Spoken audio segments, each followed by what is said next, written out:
Oh my gosh. All right, everybody. Welcome back. It is your boys, Jake and Christian, back here yet again. Another week of the off season. It is from the Yeah. pocket.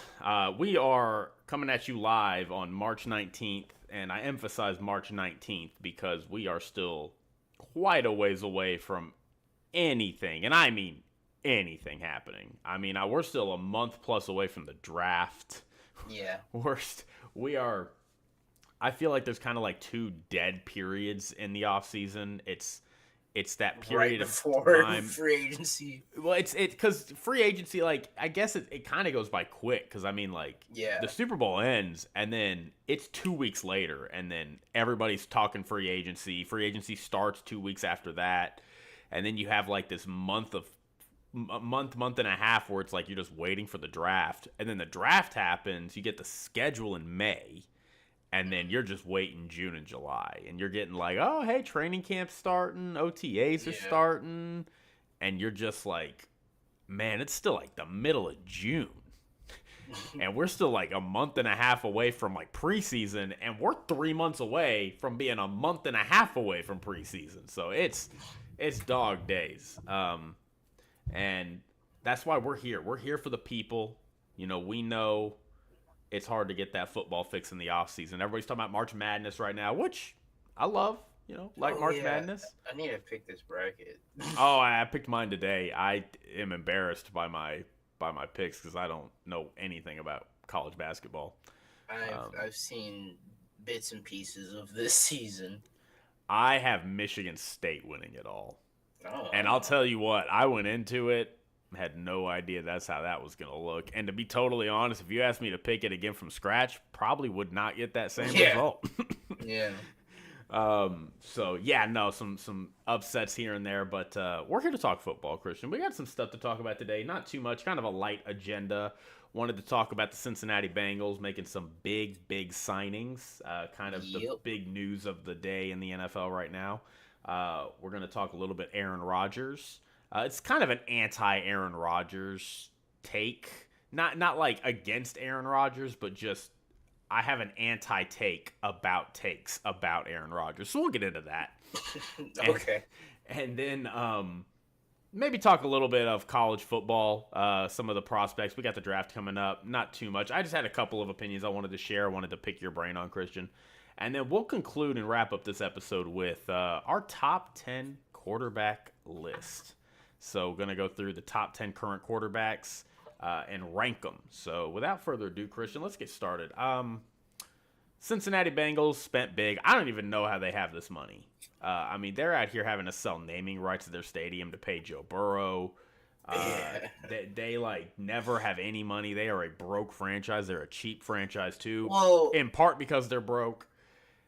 And um, they broke the bank this past week and gave a ton of money to both Jamar Chase and T. Higgins. Kept them all. Christian, I'll let you kind of they're go through the still. Oh, details. Yeah, yeah. I was gonna say. Well, they're reportedly it's we're there's. I don't know if it's been reported or not. Or I've heard they're still trying to sign Trey Hendrickson, so they might bring everyone back. But from what I don't understand the salary cap, don't ask me questions. So, but how explained to me from Nick Wright, who's a much more like kind of nerd like that. I don't know if this is the right situation, but NFL and teams use void years, is what he said, and it basically puts the money. Uh, it the Philadelphia Eagles do this a You just lot. it's backloading contracts. That's all Yeah, it is. Is you you have to pay a lot. This is not what this is. This is them because like we were talking about before. T Higgins was a free agent. Like he got franchise tag last year for like I think it said like 21 million, got and then franchise tag franchise this year. tag this year. So this is hitting the books immediately. Whenever the league year has the league year started yet? Yeah, the league year Technically. starts in March. Oh well, Yeah. he's getting that money paid today or whatever whenever he gets paid. But yeah. So T Higgins is getting um 4 years, 115 million, and Jamar Chase got 4 years, 161 million. Um, this makes them the combined highest wide receiver duo in the league. It's them at 69 million. Then it's Tyreek and Jalen Waddle at 58.3, and then AJ Brown and Devontae Smith at 57 million. Um, Off the back, I don't like this. Oh I no. Now look, I remember there was doubt. Remember back in a few years ago when the Bengals decided to go with Jamar Chase over Penei Sewell. That kind of worked. It did kind of work out for them. They went to a Super Bowl, and AFC they've been Championship the year after that too. Sorry. AFC Championship. These past few years, well, they've been starting slow since Joe Burrow got there, but these past 2 years haven't been great. They didn't make the playoffs this year, and then last year they got knocked out in the divisional by the Chiefs. This past. No. No, last year they didn't. This year they didn't make it. Last year they got no. bounced. Last year they have missed the playoffs 2 years in a row now. They missed the playoffs 2 years. Yeah, because last year Burrow got hurt, and then they missed the playoffs. This year they missed the playoffs because their defense was bad. The year prior to that, they got bounced in the AFC Championship by the Chiefs. Oh yeah. So I mean, it's kind of worked out there. For them, they got that high flying offense, but I just this tells me that their new defensive coordinator, which I think he came from Notre Dame, yeah, they really must believe in this guy, and they must really believe in all their young talent in defense, because you don't make this move if you don't think you have something coming with your defense. Because this is not what you do.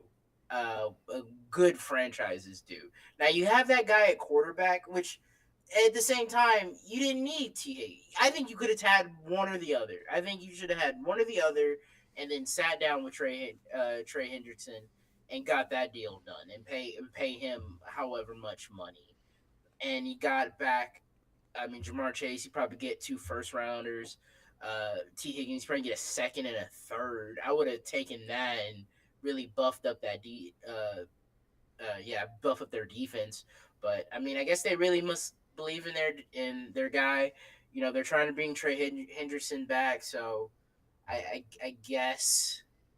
I mean, if they can get that deal done, then I'll feel slightly better about it. But this is a lot of money tied up in your offense, and I know some teams do it, like the Eagles. But again, I think they back in their contracts too. So I think in what was it, like 2020?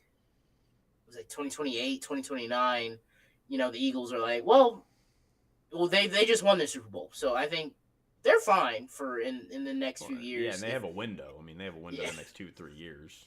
So and they've already just broken through this year. So I think they're okay with it. The Bengals they've been to the Super Bowl, so within the Joe Burrow era. So it's about getting to multiple now, or getting to winning at least one in these next 4 years, because you got a lot of money tied up in your offense. I feel like this could have been better spent on their offensive line as well. And obviously that defense needs to get better. So, what are your thoughts, Jake? I am mixed about it. I do not mind tying up a bulk of your money on the offense. I think that's just the way the modern NFL is now. Like, you need to spend most. I think that the concept that everybody's looking at right is we're going to pay difference makers on offense, and we're just going to try to draft and get cheap guys on defense and maybe pay the one guy, right? Like, that's what the Chiefs have done. That's what the Eagles did. I mean, you look at the Eagles. I mean, yeah, they have some guys like Zach Bond, but I mean, Zach Bond was a bargain bin shopping guy that and he just got paid a lot of money too. But I mean, they brought him in for their Super Bowl run. He was bargain bin shopping guy, and he just popped. But I mean, you look at all the key players of their defense. Jordan Phillips. All young players. Jalen. What's his name? Jalen Carter. Jalen Carter. All the secondary players that they just Quinyon Mitchell. Cooper DeJean. Yeah. Like so many of their key defensive guys are guys that they drafted. And then you look at their offense, we're going to pay Jalen Hurts all this money. We're going to go trade for A.J. Brown. We're going to give Devontae Smith all this money. We're going to sign Saquon Barkley. The area I will agree with you on is I do not love that none of their money is really on the offensive line, or not a lot of it comparatively. Like, you look at these teams that are going to the Super Bowl or making deep playoff runs year after year, and they are paying their offensive players, but above all else, too, they are paying offensive linemen. I mean, the Eagles have one of I think everybody kind of unanimously thinks it's like the best offensive line in the league. I think it's top 3 minimum. Yeah.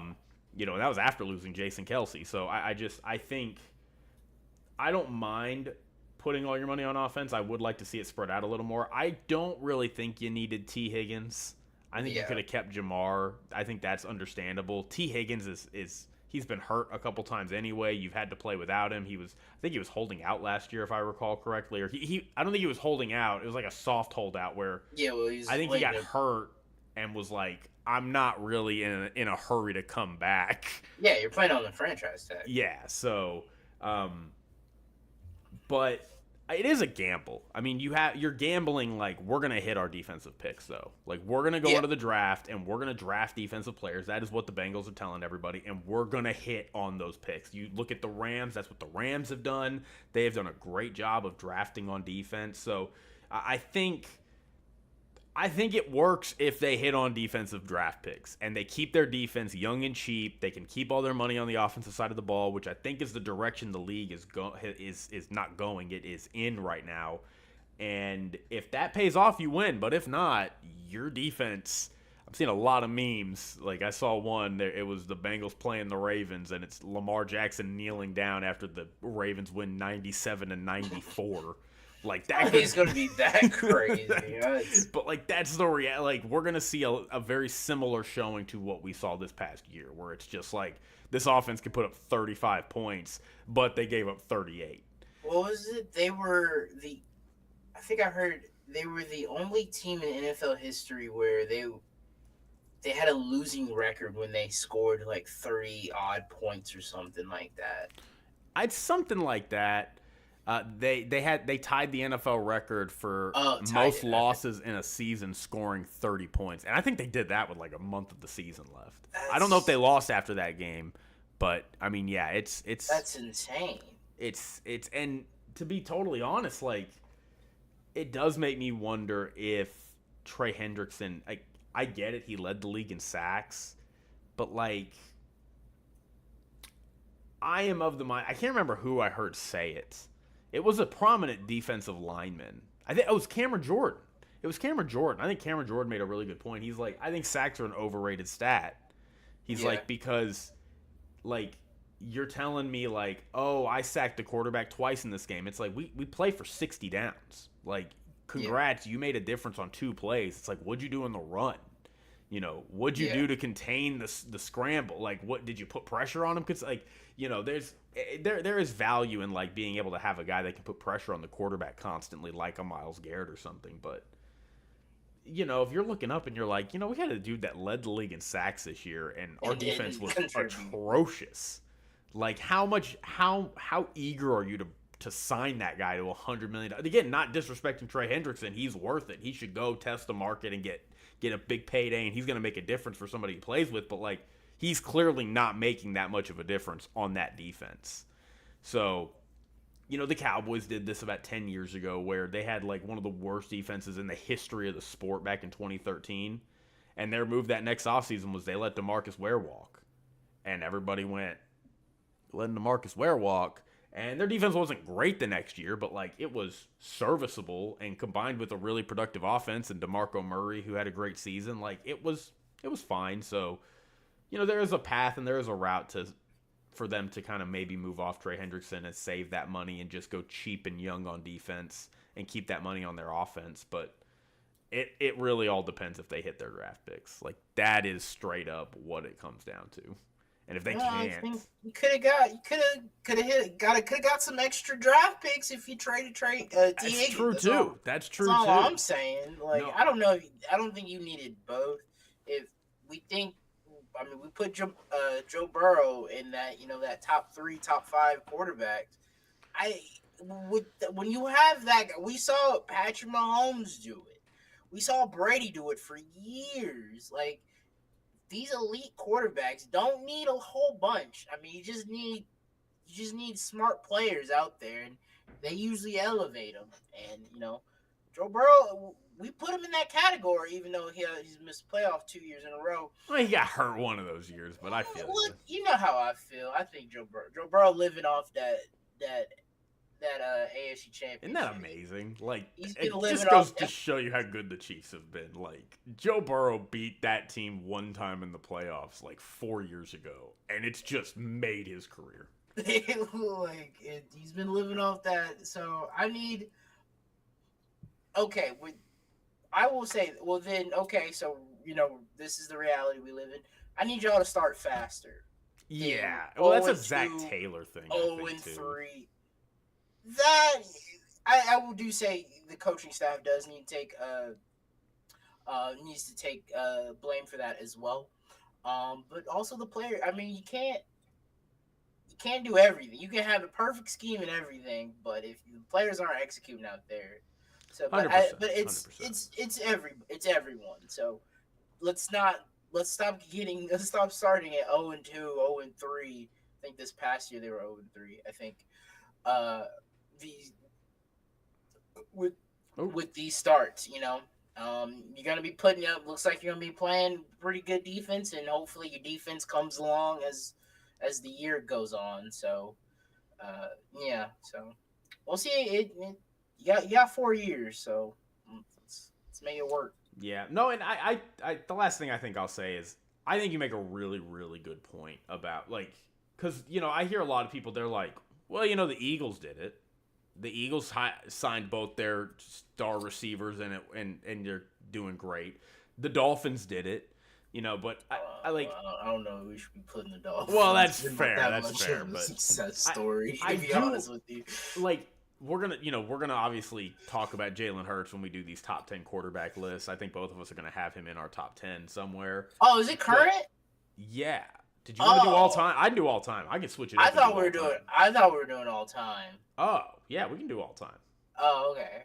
Okay. Well, I had a joke that I was gonna do that won't really work, but that's okay. We can do that later. We'll do top 10 all time. That's fine. That's fine. We can.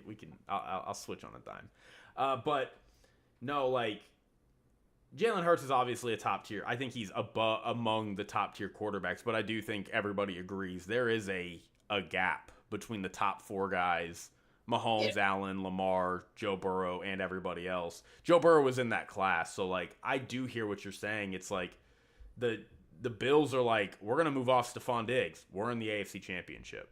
Yeah. The Ravens have literally the best receiver Lamar's ever thrown to is probably Zay Flowers. Like, which Zay Flowers not bad. Like, don't get me wrong, but, like, come on. Like, the Chiefs, we're going to move off of Tyreek Hill and we go win a Super Bowl. Yeah. Like, you don't, there's a reason you give Joe Burrow the money you have and you entrust Joe Burrow the way you entrust him. It's so you don't need to drop all of your money in your receiving room. Like, don't have to sign T. Higgins, get him, as you said, for draft picks, put some of that money on the offensive line, support him, maybe sign Trey Hendrickson and set yourself up to get some nice key free agents and some cheap draft picks at defense. And that really feels like a way to build your team. So I do feel like you make a good point there. But we will see how it goes. They are in a tough division and a tougher conference. So good luck to the Bengals. They are. Hopefully we don't see a repeat. It's going to be – heads might roll if they have another repeat of this past year. Where if they miss the playoffs, I think Zach Taylor's probably gone. He's getting fired. Yeah. All right. Let's talk I just wanted to hit on this for a second. Aaron Rodgers.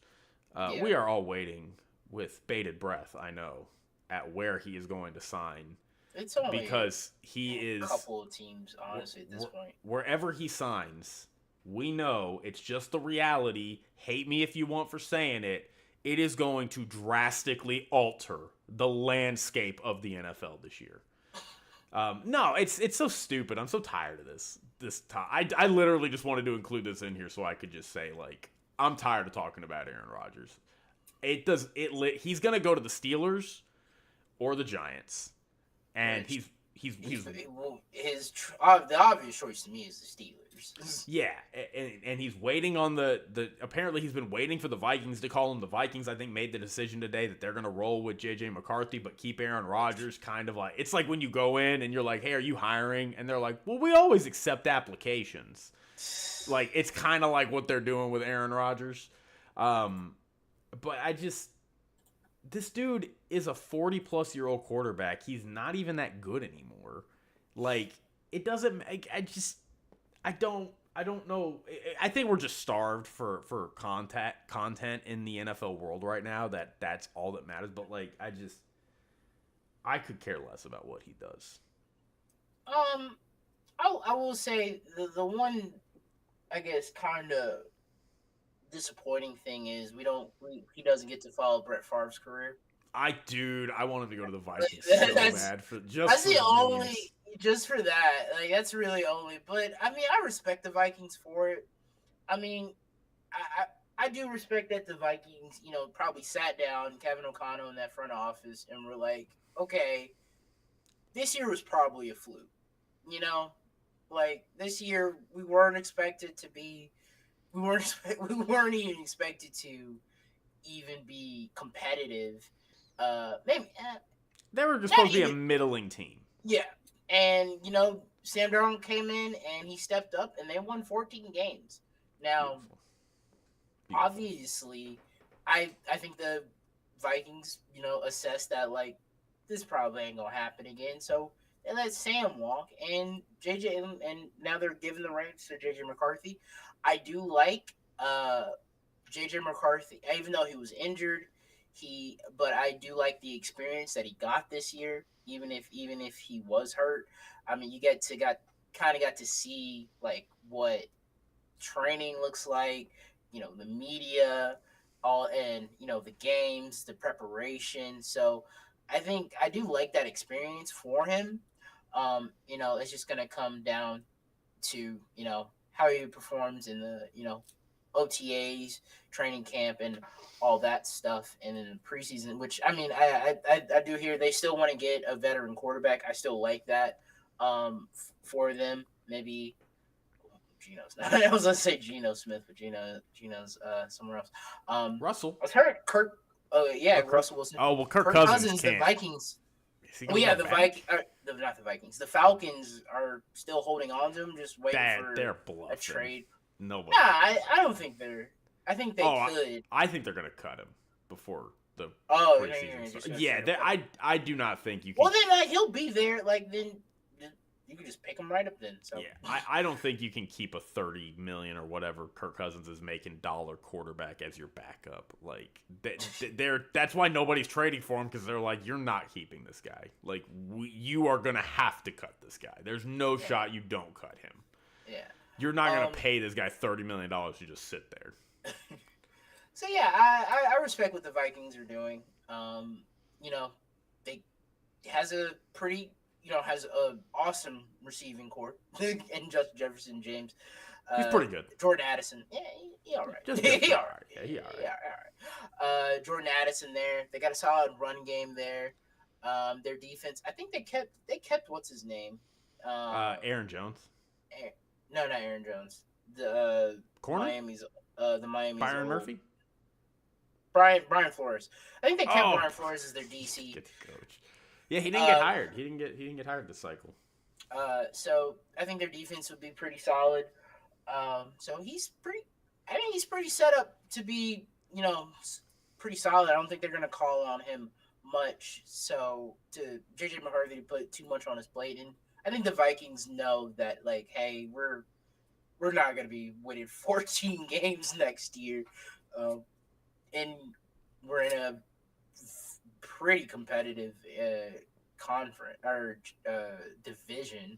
The Lions, the Bears probably getting better, and the Packers, who are still I think they're gonna be solid.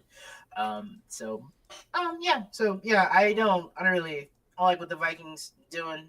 But yeah, I do wish we could have saw the Aaron Rodgers Brett Favre thing come to fruition. But yeah, so I think his obviously two things are the Steelers and the Giants. If he wants a better chance to win, or at least to have maybe have a bit of a resurgence, is the Steelers.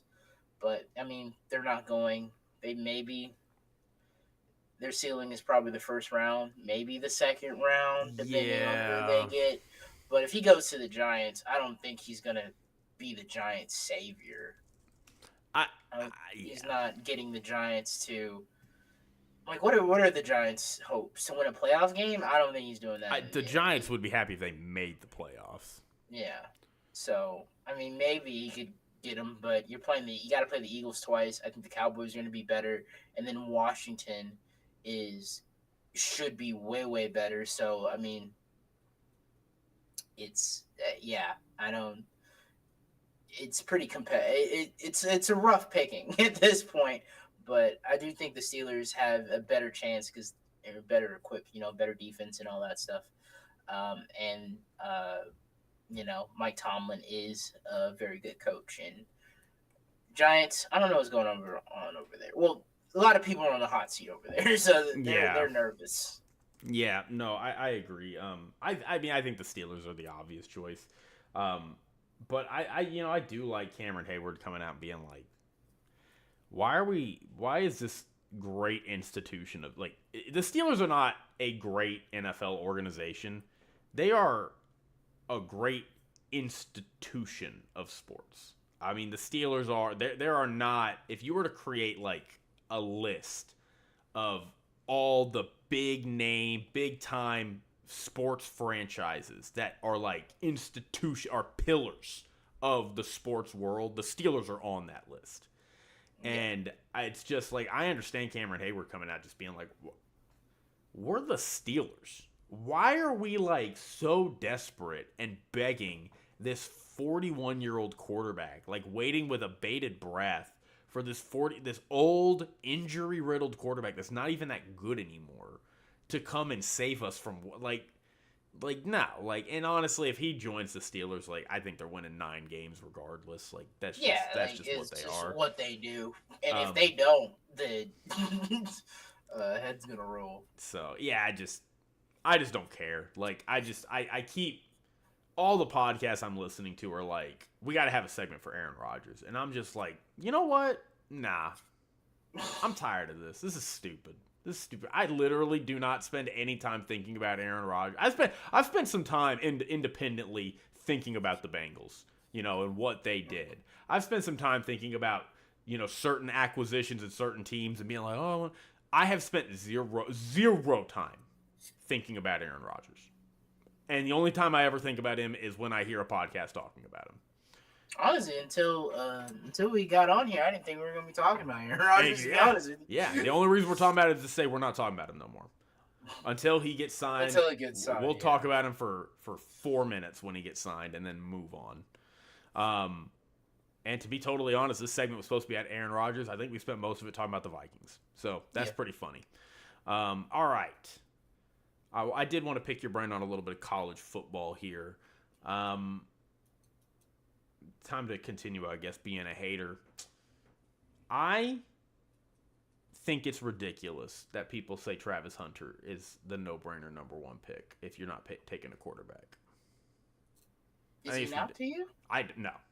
No. Who is? If you're not going quarterback, who are you picking? It's not. My point is I think Travis Hunter. First off, I don't think he's going to play both sides.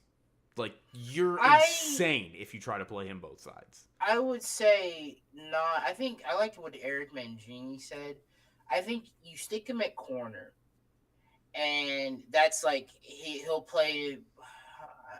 I don't know how many steps defense, like 60 or whatever. I don't know.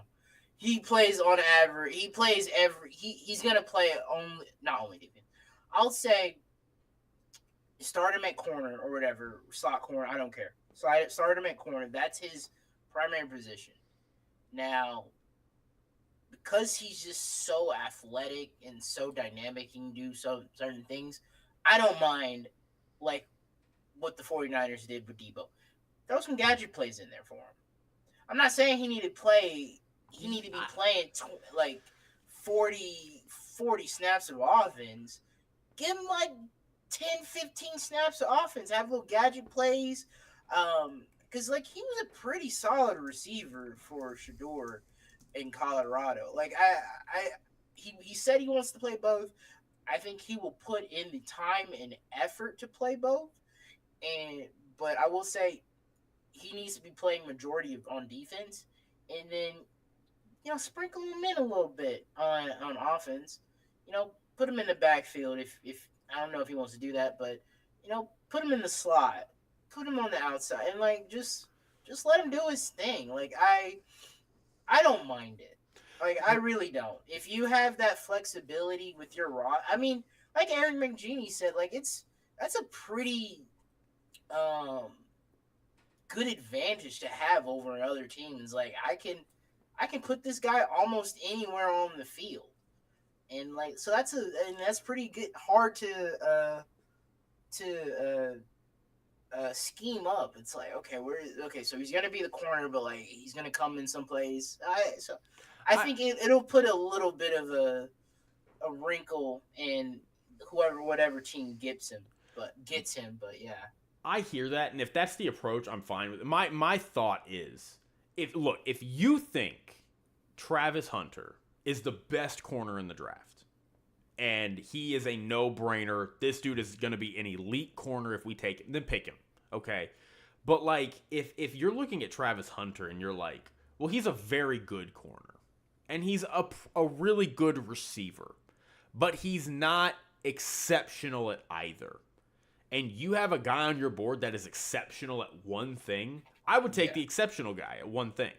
If you now again, if Travis Hunter is the best just pure corner, well then take him and just expect him to play as a pure corner. And if you want to throw some gadget plays in there, because again, like I would just like people are like, well, the value proposition. I'm like, my assumption is you're not playing both sides. Like you're just not. Maybe some gadget plays, maybe in certain packages, I can get behind that. But like, if I have the option to take a very good corner and a very good receiver right there in one player, or an exceptional corner, I'm going to take the exceptional corner.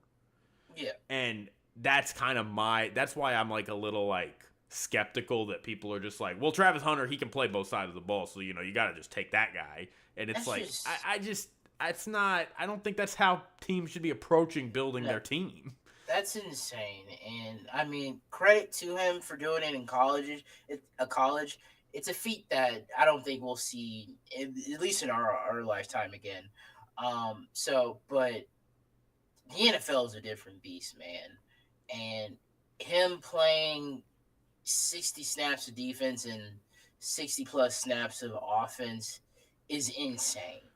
And if you're picking him to be on both sides, to be one of your starting receivers and one of your starting corners, then he's not going to have a long career. Well, and that's also why, like, the Patriots, it's like, well, the Patriots should get him. I'm like, why should the Patriots get him? Like, unless, again, you're going to play him as a full-time receiver, and because you think he is an exceptional receiver, you should not be picking him that high. And I just, it's just a little wild to me. I also think he just shouldn't do it because it's ripping him off. I mean, he's not going to get – if he goes and plays, if he manages – let's say he just plays halftime on offense and full-time on defense. He's not getting paid for that. He's going to get paid as a top corner. Maybe he can make the argument that, like, well, I want to be the top non-quarterback paid. But it's like, okay, if you're that good. But even then, like, you're still losing out on money. Like, you are playing the two positions. If you reach your ceiling in both those positions, like, a top tier corner is $25 million, and we're seeing a top tier receiver get almost $40 million now. Like, you're not gonna get $65 million as a player. You're gonna be happy if you get. We'll see where we're at in a few years from now. But either way, like, you're not gonna get the value of both those positions. Like, you're not even close. So I just. For his sake, I hope he doesn't. But that's all I wanted to talk about. Do you think Cam Ward will go one or? Oh, go ahead. Oh, I was gonna, the last bit about Travis Hunter. I think it'd be nice. It would be really cool to see, and hopefully he is that player that can get that done. Um, but yeah, um, yeah, but yeah, I agree with you for the most part.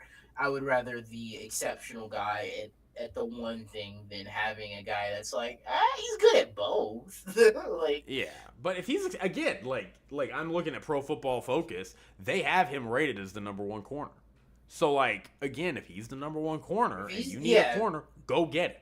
go get But him. And like the Patriots taking him at 4 is just insane to me. I Like can see the Patriots taking him before. I, I just is he the best receiver in the draft? Are they saying they need a receiver? The Patriots need a receiver and offensive lineman like bad. Their corners are set. They got Zach Gonzalez. What is that his name? Zach Gonzalez? Zane Gonzalez, I think. No, Zane Gonzalez is a kicker, isn't he? Is it? Christian Gonzalez, that's his name. Christian Gonzalez. You're right. They got Christian Gonzalez, and they got Carlton Davis. They just signed on the other side. Like, Okay.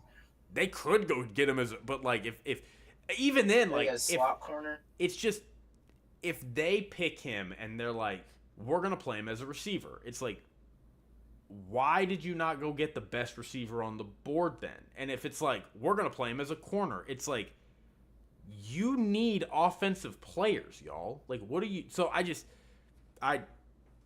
look. I'm not in the industry. Maybe I don't know anything, but I just It's gonna be interesting because if they're looking at a receiver, I don't know. I think he's a corner that is athletic enough that can be put on the offensive side as well, and he's a dynamic player. But it's gonna be interesting to see there. Let's see who Pro Football. That's gonna be interesting to see. Bucky Brooks, top 5 players by position. So his top 5. Is this a deep? I don't think this is a deep receiver. I think it is. I think it's a pretty deep running back or maybe it's a deep running back and tight end group. But yeah, I mean, Bucky Brooks doesn't even have Travis Hunter in his top 5 receivers. Yeah. I don't know. Do you go receiver that high, or they really? They need if they need to go offensive lineman if they're not going receiver. Like they need to either go receiver and find the best guy in the draft, or say, you know what, we can get a solid receiver at the top of the second. Let's go get an offensive tackle. I was talking. My barber's a Patriots fan, and he was like, "I'm gonna be really pissed if they get a tackle." And I was like, "Oh," but I didn't want to tell him. I'm like, "Y'all need to do that, dude. Like that's so smart. I mean, it's y'all not need sexy. a tackle. It's not sexy, but I mean that is the smart choice, dude. If we don't get a goddamn lineman of the 13th pick, I'm pissed. I'm pissed. I don't know what I want the Cowboys to get. I'm just any player. I guess any player. I don't really care at this point. Travis Hunter. They get Travis. I'll be happy with Travis. I'll take Travis Hunter. Sure. At that pick, sure. I'll do Travis Hunter at that pick. But Travis Hunter's not surviving that. He's 99. He's not going to the 12. Maybe Shadur. Let's get Shadur. Damn. No. That'd be funny. All right. Well, anything you want to talk about before we dive into our top 10 all-time quarterback list? Not really. I thought I don't know, when I heard top 10, I'm just like, oh, so the guys. I don't know. I thought I was just thinking all-time. I don't know. No, you're good. We can do all-time. I always got my all-time top 10 list ready to go. Okay. 1, 2, 3, 4, 5, 6, 7. Okay. Yeah. All right, Christian, do you want to get us started? So I guess we'll take it from 10 and move upward. 10. So who do you got at number 10? I'm curious what you're gonna say to this. Do not tell Aaron me Rodgers. You got Staubach ahead of Unitas. No, do not have Staubach. I'll go number 10, Aaron Rodgers. Okay. You wanna? I mean, the one Super Bowl there. He gets the prettiest ball, one of the prettiest balls. I know he has this. The ceiling's been the NFC Championship game, but I mean, his stats are crazy. Like, what did he say that one year? Like, my down year or my down year is a career year for a lot of guys or something like that. Like, and that is kind of true. Now, this past, I mean, he threw 28 touchdowns and 11 interceptions. Nothing crazy. I mean, that was a pretty high interceptions for him. But I mean, that's still that's still a good year to a lot of quarterbacks. So, but yeah, number 10, he did get that Super Bowl. They did have that great year. He's been MVP 3 times in his career. 4. 4. Yeah. He's been MVP 4 times. So, yeah, I'll give him Aaron Rodgers. All right, I will. I'll give an honorable mention really quick. My 12th and 11th players. These are the players that I felt like should have been somewhere on here, but couldn't squeeze them in. Number 12, I have Steve Young, who's pretty good. And number 11, I have Roger Staubach. I put okay. I was curious where you put Staubach. I feel like Staubach should be honorable mention as well. Yeah, I got Staubach at 11. I feel good about it. But we don't have Staubach over Unitas. Well, so it depends. This is also weird because like it depends on how far back your list goes, right? I will spoil it.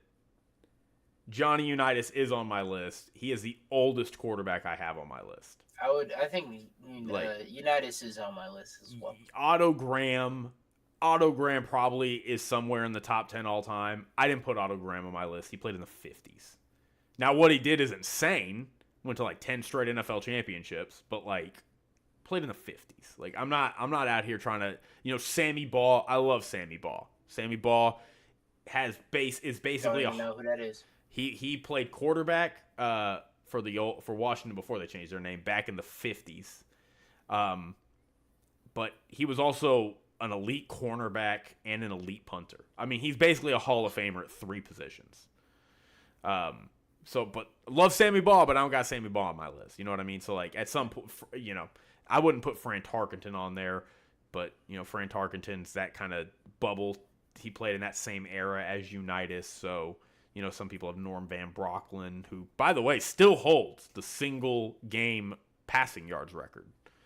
A little fun fact, which is crazy because he did it in like 1822 or something. No, he did it in the 50s or somewhere around there. But so without further ado, my number 10 quarterback all time, tough, but I feel good about it. I have Drew Brees.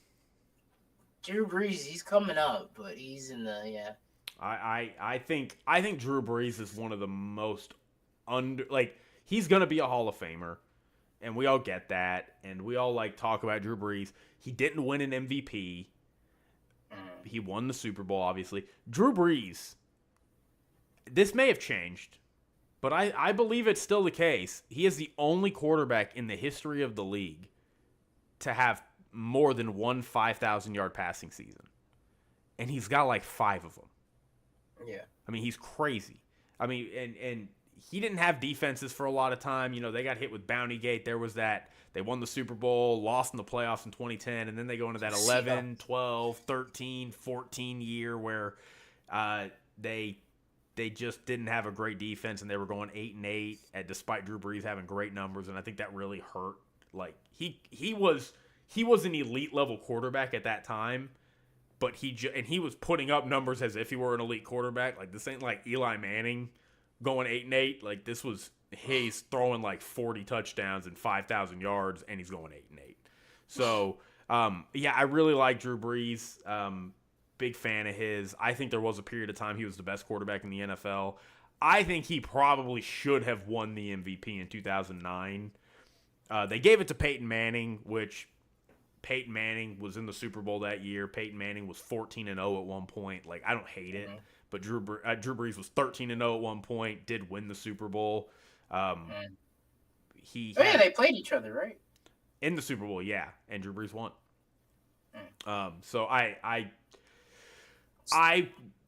really like Drew Brees. I think Drew Brees has a spot on this list. It's tough. Again, this is kind of that area that it gets a little finicky. It's do I want Staubach at 10? Do I want Brees at 10? But I will go Drew Brees at number 10 because I think he was so good, and the way he saved his career coming from San Diego was really admirable.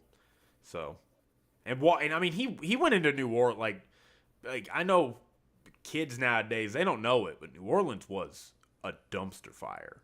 I mean, it was not only recovering from Hurricane Katrina, but like they just as an organization were bad. They were a bad organization for their entire history. Wearing trash bags, or not paper bags. I mean, they were not a good franchise. And Sean Payton and Drew Brees go in there and literally overnight changed the culture. They went from being a joke to being in the NFC Championship their first year, and they were good for a decade and a half, and then we forget how bad the Saints actually were, and we're actually kind of finding out now. So, Drew Brees at number 10. Who you got at 9? Well, Jake, you spoiled it. You got Drew Brees. Drew Brees. Hey, all right. All right, I like Drew Brees. You got Drew Brees over Rodgers. All right. Drew Brees, he that guy. I mean, look, I think this goes to show. I mean, I get Saints Twitter a lot for some reason. I follow Saints. My friend, Fraternity Brothers Peyton is a Saints fan, so like I think I get a lot of his stuff, and I think I've clicked on it enough, so like it shows up on my feed. The love I have seen New Orleans Saints fans give Drew Brees. Now, I'm not on the Packers. I don't get all that stuff, but I haven't seen that dedication to a player as I've seen with Drew Brees and the Saints. Like they're joking. I mean, I think a lot of people are serious. It's like, I would take a bullet for this man. He's the greatest player in the history of their franchise. Like the way the New Orleans Saints, like if you go on to a New Orleans Saints fan and have them talk about Drew Brees, and they'll start crying. They'll start crying. They'll tell you, like, they won't remember it. Like, they just love that man so goddamn much. And like what you said with all the 5,000 yards and, you know, the 40 touchdowns and all that, didn't do a lot of winning, but not all his fault. They did win that Super Bowl and then, you know, got hit with Bounty Gate. But yeah, I mean, just Drew Brees, great guy, you know, amazing story coming from the Chargers, kind of giving up on him, and then it should have been a Dolphin. Nick Saban wanted him to be bad, and they did. They wouldn't give it to him. Yeah, I think it was the training staff, really. Yeah, Drew Brees had a bad shoulder injury, and he just couldn't pat. They weren't sure. Well, who knows? I don't know. If he goes to Miami, I don't know if that changes his career, but he went to the Saints, and I think you told me this story about how I think Sean Payton, as they were trying to recruit him, like he was driving down the neighborhood showing him like houses and stuff, and he made a wrong turn or something. Yeah, he was showing him nice houses. He's like, "Look, it's not all destroyed," you know, because this is Hurricane Katrina. Right after Katrina, and he's like, "It's not all destroyed," and he makes a wrong turn, and they go down a really rough stretch. And I think Drew Brees is a Walter Payton. He co-won it one year with LaDainian Tomlinson. Walter Payton Man of the Year. I think he has done so much for the community. I remember I saw a video when he first got there, and him and his wife, like they look very like such great people, and I think Drew Brees immediately started, you know, helping out with relief and all that with the people in New Orleans. So like, yeah, if you New Orleans people love Drew Brees. Well, it's like, again, like Sean Payton takes that wrong turn, and he's like scared because he's like, I am showing this. Well, because he's like, oh man, I did not want Drew Brees to see this because it's gonna make him not want to come here. And Drew Brees and his wife's reaction is like, we got to come here. Yeah, we got to come here and we got to help this city. I mean, they're great people. You know, I love Drew Brees, and I loved watching him. His career was super special. What he did in New Orleans was super special. So, good pick at 9. I like that. Yeah. My number 9 is Brett Favre, somebody who has decidedly not has as much fun off the field. Brett Favre in some litigation. Brett Favre doing some stuff. Brett Favre addicted to pain medicine during his playing time. I mean, look, I think the NFL does need to take some blame for that. Yeah, I've seen a lot. I don't blame people for addiction, but like it's causing him problems. Yeah. But boy, could that dude throw the football? Yeah, That dude, Brett Favre was crazy. That guy. I mean, remember I had Madden 05. Oh, excuse me. And I didn't really know what I was doing, but I would always choose the Packers. Nice. As my friend. I never finished the franchise. I never finished a year, but I would always pick the Packers. And I'd put it on rookie mode, and I would just break all these. Just bombs away with Brett Favre. I was just throwing it up. That's all I was doing. Didn't know what I was doing.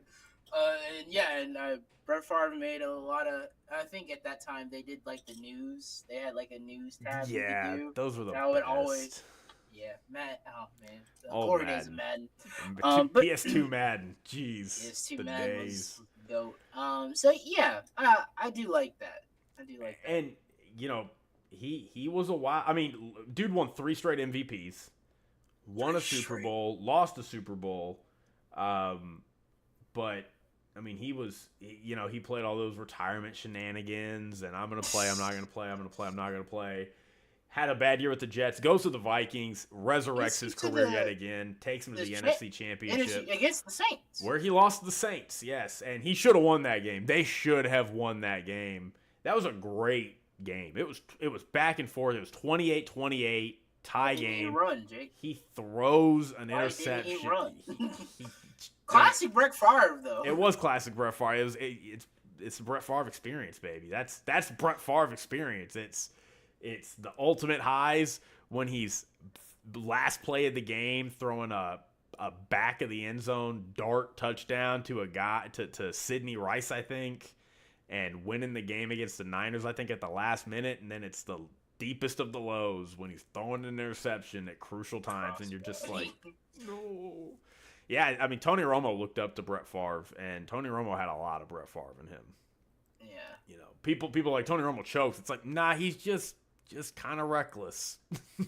He's like, I can throw that. Why not? I'll throw it. And then sometimes it works, sometimes it doesn't. So, but yeah, I had Brett Favre at 9. Who you got at 8? My boy, Dan Marino. Danny boy. Danny boy. No explanation. I mean, yeah, like he was Patrick Mahomes. He was Patrick Mahomes before Patrick Mahomes. He did get to a Super Bowl. Unfortunately, it was against Joe Montana and that 49ers team.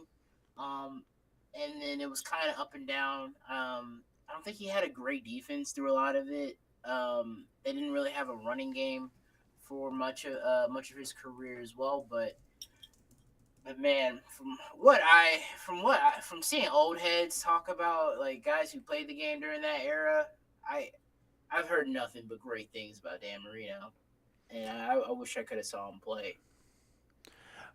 I mean, Dan Marino, like what he did back. I mean, this is back. I mean, his 1984 season. It to be totally honest, it probably is the best season. It probably is the best a quarterback's ever had. Like, I know we've had Aaron Rodgers had 45-6 one year. You know, Tom Brady went 50-8. Peyton Manning had his 55 touchdowns. Peyton Manning also had 49 touchdowns. Like, Dan Marino in an era where homies, like, if you had 2 players throw more than 4,000 yards, wow, that's crazy. Like, the 4,000 yards is crazy. This man threw 5,000 yards in 1984. He threw 48 touchdowns that year. Second place was 32 touchdowns. I mean, that's Madden type stuff. That's when you got your character in Madden, and it's like, I threw 6,000 yards. That's like that's the equivalent of what he did. I mean, it was insane. Yeah. And he won the MVP, rightfully so, obviously. Lost the Super Bowl that year, unfortunately, because they couldn't protect him up front against the Niners. But, yeah, I mean, I've talked about this on the podcast, but I just go back to thinking about what they said when they make their case for their player to be in the Hall of Fame. You have a bunch of writers, and the writer making the case for the player, the Dolphins beat writer would have made the case for Dan Marino, right? He stands up and goes, "I present you the greatest thrower of the football ever," and he sits down, and everybody's like, "Yeah, it's Dan Marino." It's true. I mean, he was insane. I've heard nothing but great things about Marino. So You know who was Dan Marino before Dan Marino, actually? Who? Joe Namath. Joe Namath? Yeah. Really? But he only went. Well, I guess Dan Marino only went to one. Joe Namath. I think Joe Namath is a little overrated, but I mean, you talk to people who saw him play like back in the 60s and 70s. They're like, I'd never seen anybody do what Joe Namath could do. It was insane. Yeah. So yeah. Anyway, Dan Marino, I love that pick. Yeah, I mean, he did. He won the first. Did he win the first Super Bowl? Like the first time they merged? I don't think it was called Super Bowl. No, Joe Namath is significant because he won the first Super Bowl for the AFL. Because the Packers had won the first two, and the kind of common knowledge, kind of like basic wisdom was like, well, the NFL is just way better than the AFL. So every time the NFL and the AFL play, it's like not even going to be like a game. And the first two Super Bowls, which weren't called Super Bowls at the time, it was that way. And then they actually, you are correct, they started calling it the Super Bowl at Super Bowl III. And Joe Namath beat the Colts. And it was the first AFL team to ever win the Super Bowl. And it came off of him saying, "I guarantee you we're going to win. How about that?"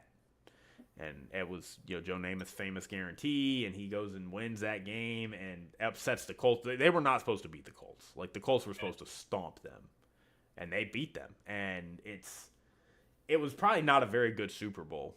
It was like 16-7, I think, was the score. But it is probably the most consequential Super Bowl ever. Yeah. Because the next year, the Chiefs win, and then at that point the AFL has now won twice, and it's after that Super Bowl the AFL and the NFL finally merge into one league. So the Joe Namath and the Jets started that ball. Okay. But all right, I'll go to mine. Oldest quarterback on my list, Johnny Unitas. Oh wow. Yeah. Number 8. Might have him too low. This is honestly just like I saw Drew Brees play a bunch. I saw Brett Favre play a bunch. Even quarterbacks like Dan Marino, I've seen play a bunch because I grew up watching NFL Network and they would play his games on replay. I've seen a bunch of his games on YouTube. Like, I've seen a lot of Dan Marino. I have not seen a lot of Johnny Unitas.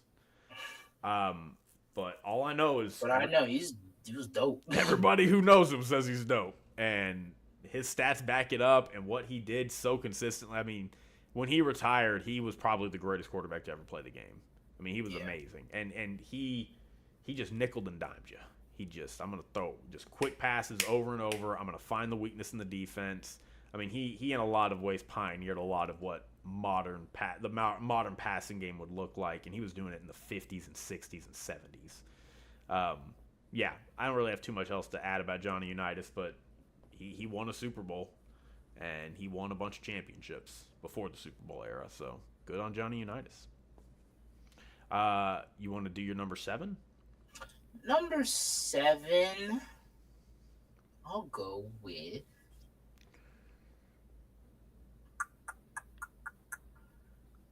I think I'll put Brett Favre. Brett Favre. Yeah, I think I'll put Brett Favre there at number 7.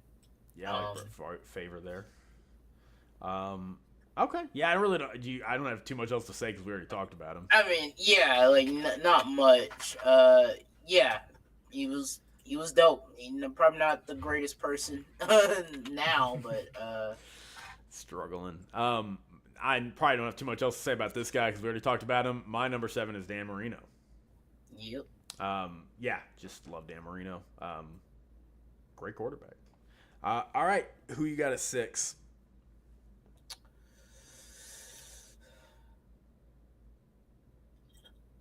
John Elway.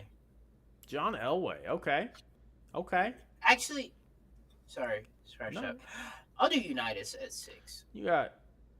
you got Staubach ahead of Unitas. No, Dude. yeah, okay, I like Unitas at 6. I mean, yeah. I have Aaron Rodgers at 6.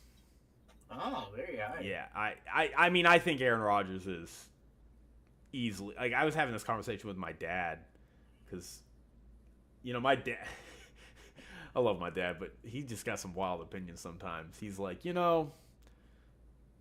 it's crazy how much everybody talked about Aaron Rodgers when Tony Romo was such a better quarterback than him. And I'm like, bro, I love Tony Romo. Tony Romo's not as good as Aaron Rodgers. That's a hot take. Aaron Rodgers, dude, I told him, like, because I always got this list ready. I'm like, I have Aaron Rodgers as, like, the 6th best quarterback ever, dude. He's like, really? I'm like, dude, yeah. Aaron Rodgers is amazing. Like, the dude won four MVPs. He won a Super Bowl. He had some bad. He did not always show up in the playoffs, unfortunately. But like, Aaron Rodgers was just one of those dudes. Like, when you watched him, you're like, man, I've never seen anything like this before. I mean, we talk about the Patrick Mahomes before Patrick Mahomes. Because like he ruined a lot of Cowboys season. He did, man. He did.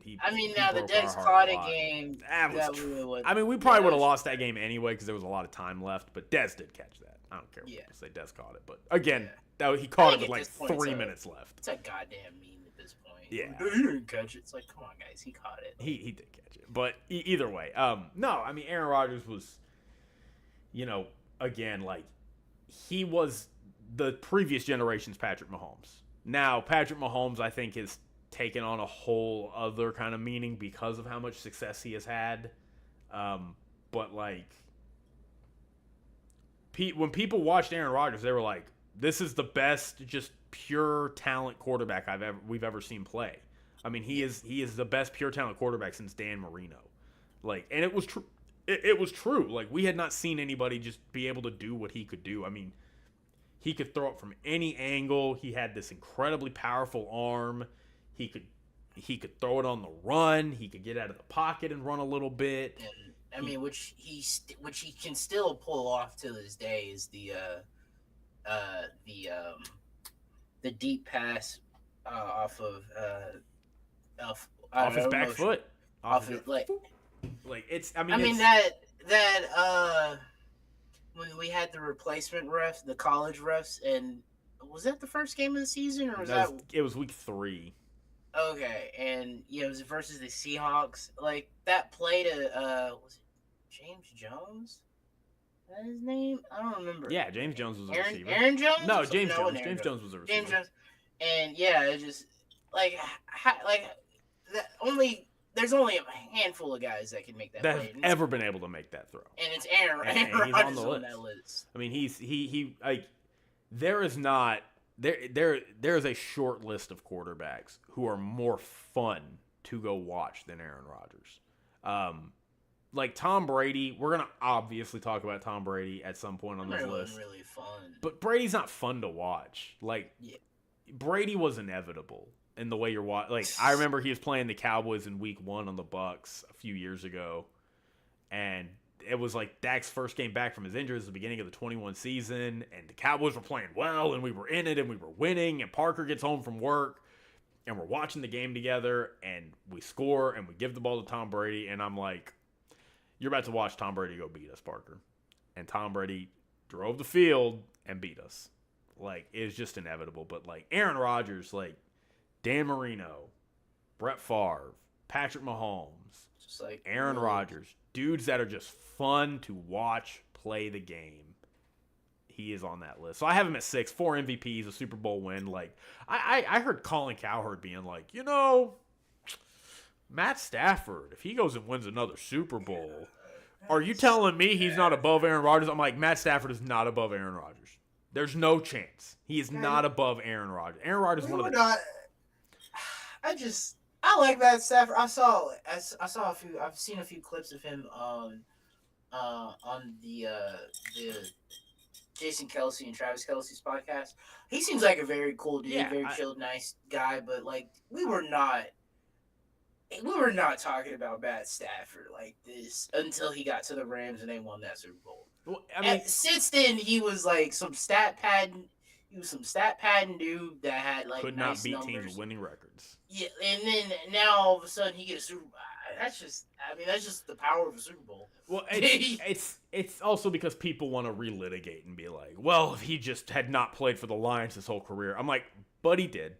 But he did. Like, we can't change that reality. Like, it would be awesome if every all-time great player that never got to be an all-time great player because they were playing for this trash team in the 80s or whatever. Like, it'd be awesome if we could go back and go, well, if they'd played with the 49ers in the 80s, they would have been the best receiver in the league. It's like, but they didn't. They didn't, and that's all we know. So, no, I mean, yeah, like Colin Cowherd has been like, Eli Manning's career, I mean, he's won 2 Super Bowls over Aaron Rodgers. I'm like, no. You can never convince. I do not care. I do not care. If you asked Aaron Rodgers, would you rather have Eli Manning's career or your career? Aaron Rodgers would take his career in a heartbeat. It wouldn't even be a lot of quarterbacks. And Eli Manning would take Aaron Rodgers' career over his own. Like, but yeah, so I have Rodgers at 6. All right, we're getting into the top 5. Top 5. We might agree on number 5. Who you got? The guy I said last time for number 6. Elway? Yeah. I also have Elway at 5. So we can just talk about Elway. I mean, like, what was it, 4 Super Bowls? I know he didn't win. Went to 5. Went to 5 and got won blown 2. out in 3 of them. Blown out in 3. Right, 1, 2. Now, the last one was more Terrell Davis led, right? Well, yeah. I mean, the last 2 were. I mean, they finally got a team around, and they were like, hey, John, we're not going to live and die on you. You're an older guy now. We're actually going to, like, run the ball and have a competent team. That one play, was it him that, like, he, like, the second game, is that him? With the few second game or whatever? It was, like, not the 13-second. I know what that is. But he have like a 40 or a minute something left, and he like drives down the field on the Browns or something. Oh, that was the AFC Championship. The nickname of that is called the Drive. The Drive, yeah, and he like has to like he's trying to get yard, he jumps and he gets like turned around. Oh, that was a Super Bowl. The Drive is in the 80s. God, yeah, the Drive happened in the 80s. They would lose that. They'd beat the Browns and then go lose that Super Bowl. But that was a great play. That helicopter jump was against the Packers, which that was against Brett Favre and the Packers. And yeah, I mean he just jumped in and they're like, man, John Elway really wants to win this game. But like, no, John Elway, I heard nothing but great things about him. I don't know what his stats wise was, but like I mean, going to 5 Super Bowls is insane. Like I think it probably by the time he retired, that was insane.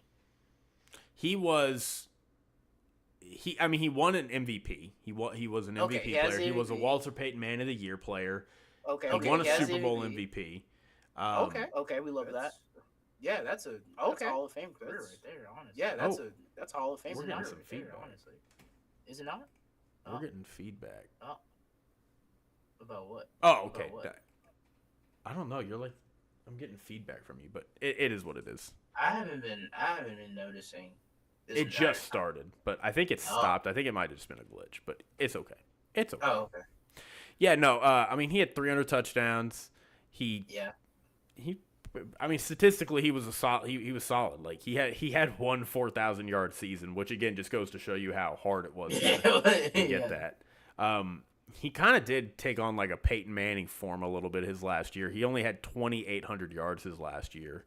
Yeah, I mean, they were running the hell out of the ball. Yeah, I mean, when you got Terrell Davis, why not? But no, I mean, John Elway, what was unique about him is fun fact, he came out in the 83 draft class, which had Marino and Jim Kelly in it. Yeah. Jim Kelly. Poor Jim Kelly. Yeah, 4 straight. But he originally got drafted by the Broncos and was like, I'm not playing for the Broncos. He's kind of pulled an Eli Manning before Eli Manning. Wait, but he... Or the Colts. The Colts. He got drafted by the Colts. He got drafted by the Colts. And he was like, I'm not playing for the Colts. Broncos, and then he goes and make a historic Because John Elway was a hyper athlete. Like, he got drafted. Yeah. He's like, I'll just go play baseball. I don't care. I'm not going to go play for the Colts.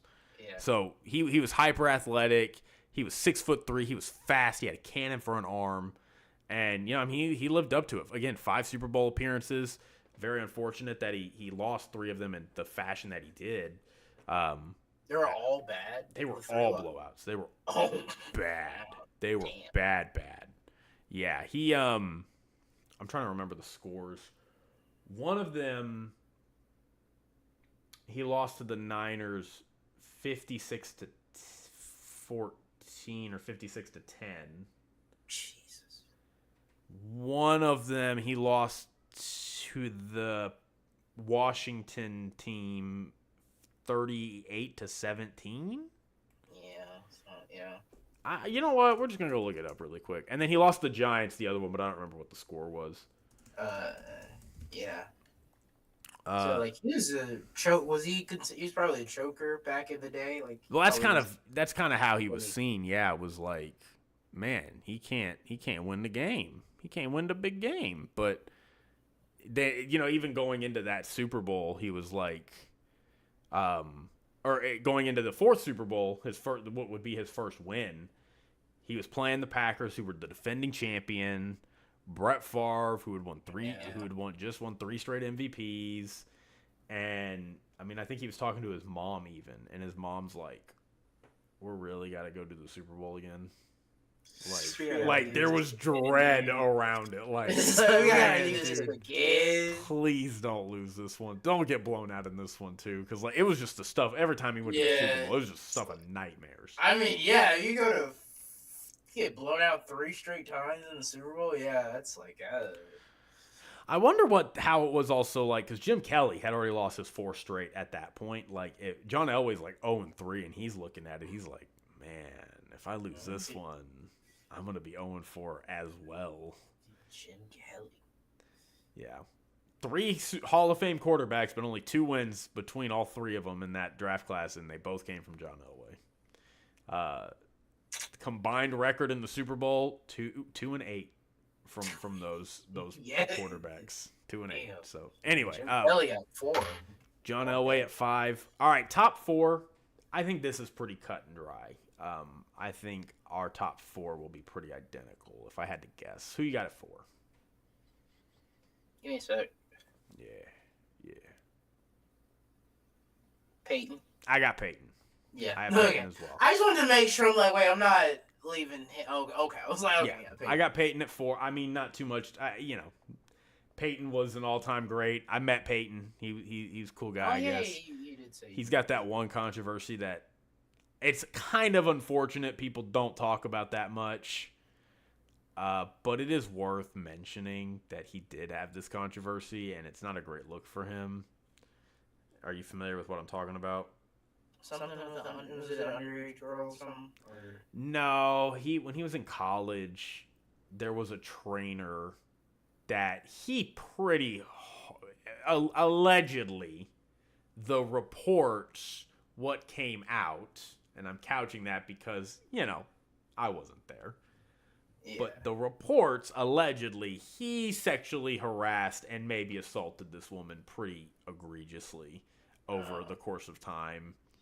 And then when she tried to speak up about him doing this, because, Peyton Manning was on an unknown commodity when he came into the league. Yeah. Peyton Manning was a massive player coming out of the draft. In Tennessee, he was a massive player. He was he was a key face of college football. He was the face of that program, and they did not want Peyton Manning to be in trouble. Yeah. And so they allegedly may or may not have kind of pushed it under the rug, and then Peyton may or may not have allegedly gone on a bit of a campaign to try and discredit this woman after the fact. It's not a great look for him, but nevertheless, he has done a lot to. He has done a lot to not let that get him down, I guess. And I'm also we now know of Peyton as like the funny Manning. He has the Manning cast, and you know who the funniest Manning is actually? Cooper Manning. Cooper. That dude is hilarious. It is insane how funny that guy is. But I digress. Peyton, obviously, he's done a lot more stuff. I mean, look, he did that when he was basically a kid. Like, I'm not here to, like, this man who's almost 50 be like, well, when you were 20, you did this bad thing, like, But nevertheless, like, he's still an all-time great quarterback. That's what we're talking about here. He broke the passing touchdown record in a season twice. Did it twice. Broke it in 2004 with 49, and then broke it again in 2013 with 55. And that 55 number, like, I think about that sometimes. I still think about it. I'm like, how did he throw 55 touchdowns in a year? He had that one game against the Cowboys where him and Tony Romo were going tit for tat. He had 7 and Tony had like 6 or 5.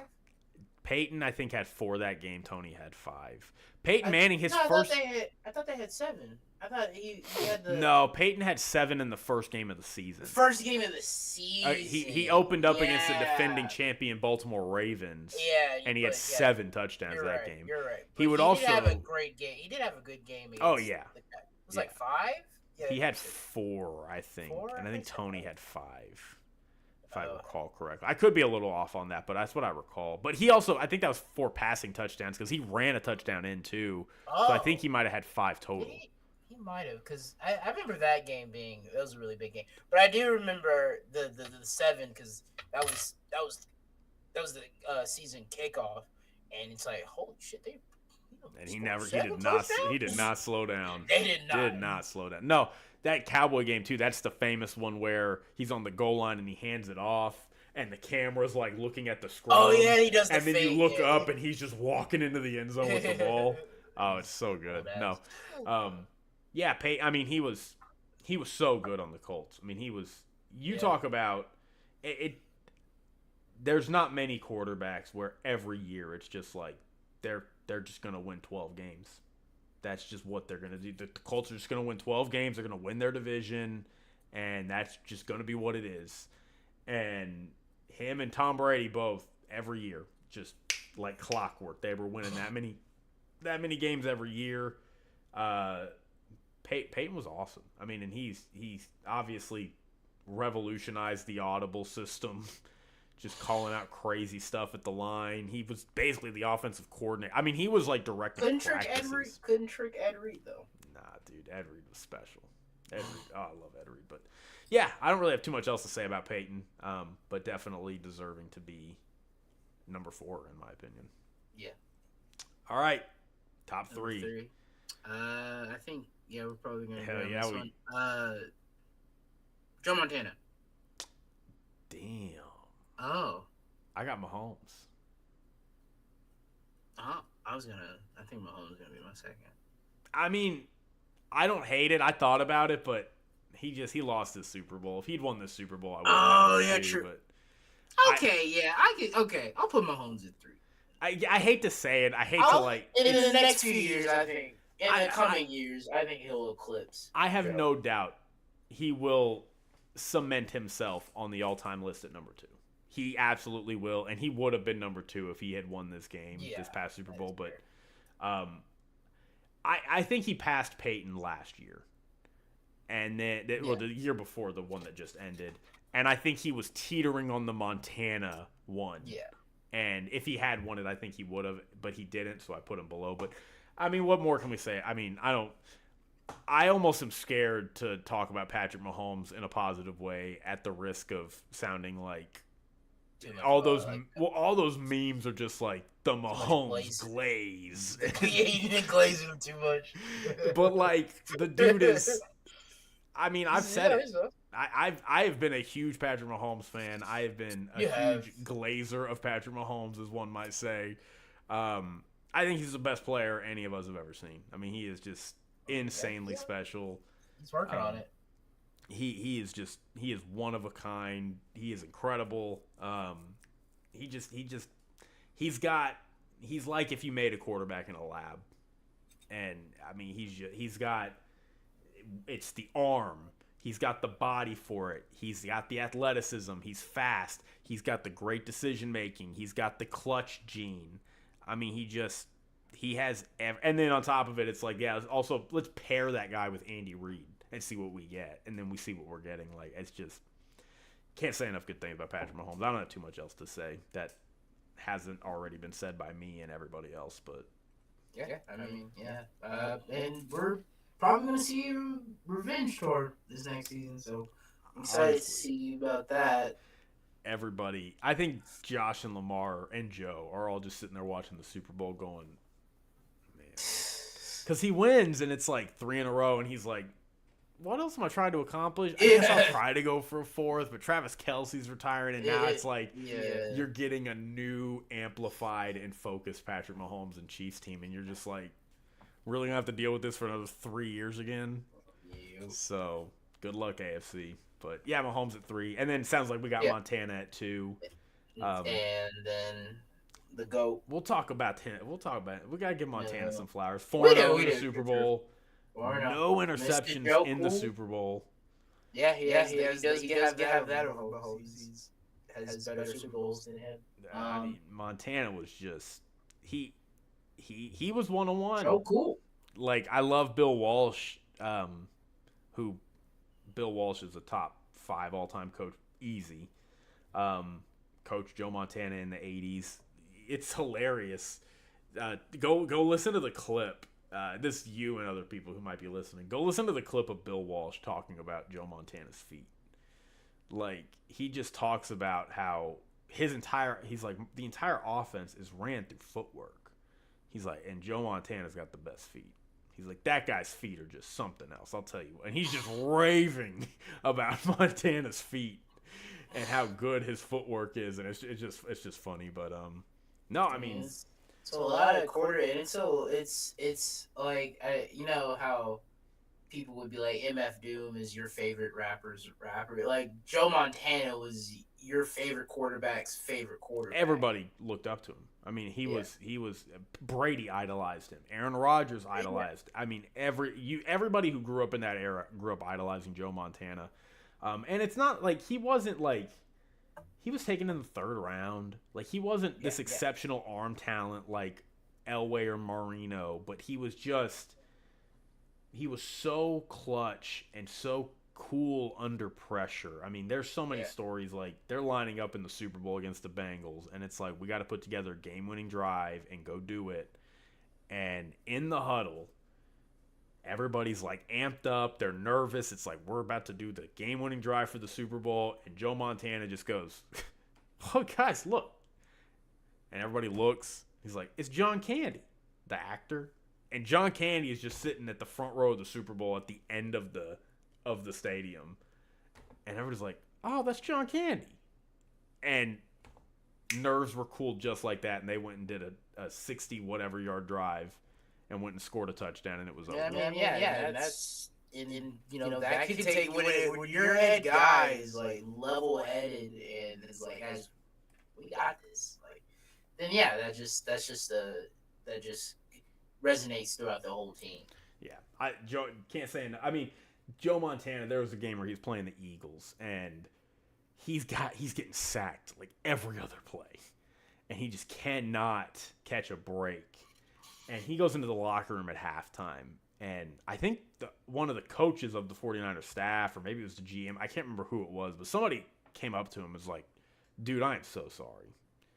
Like, I am so sorry at what's happening out there. And Joe Montana's just like, it's cool, we're going to win.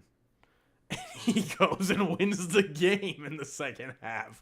I mean, just so many stories like that. He went to the Chiefs, played the 49ers, beat them, and they would go on to win the Super Bowl that year, the Niners, but, you know, he got his revenge. Like, just, man. And the stories about him and Steve Young's beef, crazy stuff.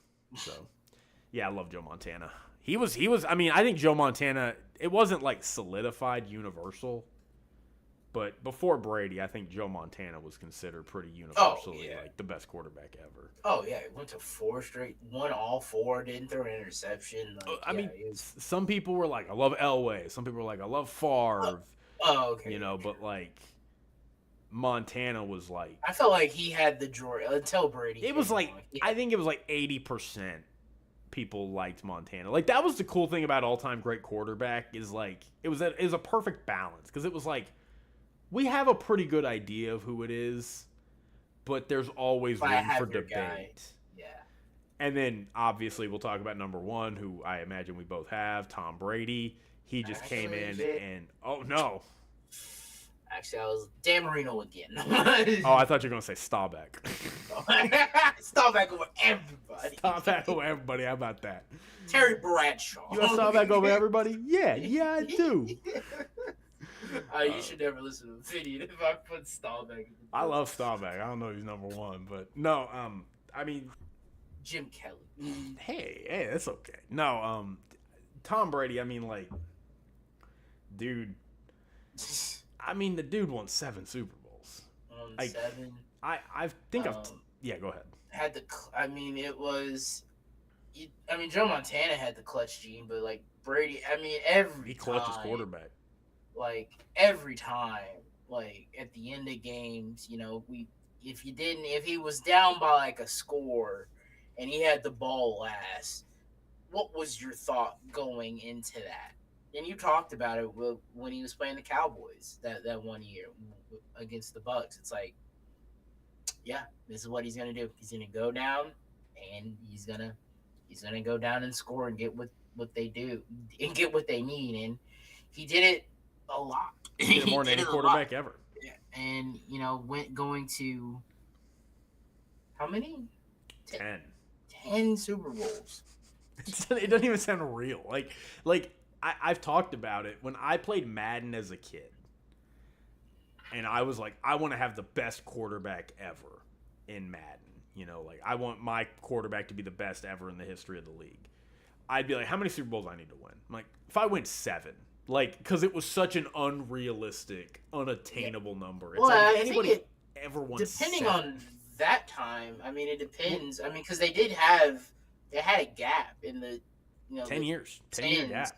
Where they didn't without going to the Super Bowl. So at that time I think it was pretty feasible. Like you get to 7. It's unattainable. It's insane. Like nobody will ever do that. And then Brady did it, and he did it in 10 trips. I think there was a stat I was looking at. I'm pretty sure Tom Brady played in more Super Bowls than he did Thursday night games or Thursday games. Like it's just absurd. That's why. It's crazy. It's ridiculous. And it just, the more you look at it, he obviously is number one in everything. He did it for 20 plus years. And he did it at a high level for 20 plus years. Even the season before his last one, he was in the MVP discussion. He threw like 38 touchdowns or something. Yeah. Patrick Mahomes is second all time in playoff wins right now. He has 17 playoff wins. Tom Brady has 33. Okay, I was going to say it was like in the 30s, right? 33? It's ridiculous. I don't even know how mathematically you do that. Like every year you're going to every year you're going to the playoffs. Yeah. I think he only lost in round 1 twice his entire career. Yeah. And one was like the time he lost to the Titans, and his last game with the Patriots. Yeah, and then it was the Ravens, I think, in 2011. Well, that's when it would have been. Was it the Broncos? I know the Broncos. It would have been a few times. 09. No, I think that was 10. The championship. It would have been 09 or 10. He lost in round 1 of the Ravens because 2011 they went to the Super Bowl. But. It's insane what he did, what he accomplished. And we're at the point now where, like, we talked about it after Mahomes lost. Like, is there any chance he catches Tom Brady? Like, never say never, but probably not. There's not a realistic path at this point for him to ever catch Brady. He played for how many years? 20? 20. Played 20 seasons? I don't know if Mahomes can play 20 seasons. That's just tough. Like, he's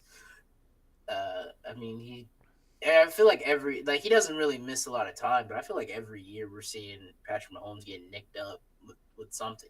He's a trooper and he fights through it, but those injuries will come back to bite you. And I don't think Patrick Mahomes wants to do what Tom Brady did. Like, yeah. I think he's even said it. He doesn't want to play for that long. Like, he doesn't. That sounds insane. He's gonna play and just miss his kids growing up. And I mean, to be totally honest, it does take a matter of sacrifice. We're gonna get to a point where it is going to be impossible for him to catch Tom Brady, and he's gonna know it, and he's gonna have to just make this decision of like, do I just keep playing just to keep playing, and maybe one day they'll make the argument for me? It's like, or can I just retire and be the second best quarterback ever? And just take it on the chin. I mean, you're still a second best ever, but like that's just how much of a gap Tom Brady has. I mean, it's like, and I think Nick Wright made this point, and I thought this was a phenomenal point by Nick Wright. Tom Brady altered how we see Super Bowls because, I mean, for years, I mean, Montana won 4, and that was insane. It was like, 4, that's incredible. Like, there's only 2 players that have ever done that before Brady, and now.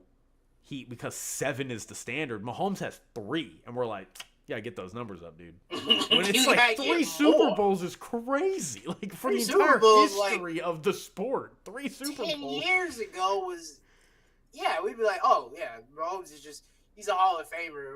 It's crazy that he's still playing. I mean, if Brady didn't exist, Mahomes would have lost the Super Bowl, and we'd still probably be like, I mean, he's still probably the greatest ever.